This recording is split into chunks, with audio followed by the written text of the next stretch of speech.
Welcome to SK Surya channel. Weight லாஸ்க்கு இந்த வெள்ளை பூசணி நல்லா உதவும். அதை ஒரே மாதிரியாக சாப்பிடாமல் இப்படி செஞ்சு சாப்பிடுங்க, சூப்பராக இருக்கும்.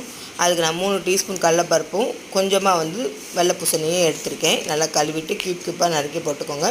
இப்போ வேகிறதுக்கு தேவையான அளவு தண்ணி ஊற்றிக்கோங்க.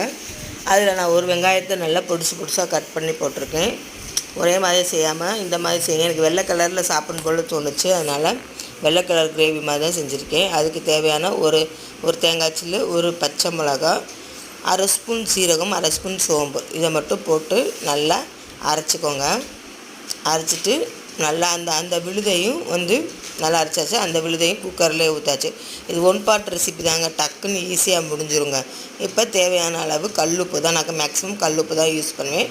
கல்லுப்பு போட்டு நல்லா பரட்டி விட்டுட்டு ஒரு 2-3 உங்கள் குக்கர் எப்படி இதுமோ அந்த மாதிரி இது பார்த்துக்கோங்க. வெள்ளை கலரில் நல்லா இருக்கா, நல்லா பருப்பெல்லாம் வெந்துருச்சு. நான் கொஞ்சம் தண்ணியாக தான் வேணும், லிக்விடாக குடிக்கணும் வெயிட் லாஸ்க்காண்டி, அதுக்காண்டி எடுத்தேன். அப்புறம் கடுகு, சீரகம், பட்டை, வத்தல், கருவேப்பிலை போட்டு ஆஸ் யூஸ்வல் எல்லாத்தையும் போட்டு தாளித்தா மணக்கும் கிரேவி ரெடி. இது எனக்கு மட்டும்தாங்க செஞ்சேன். இது அப்படியே மத்தியான சாப்பாடு எனக்கு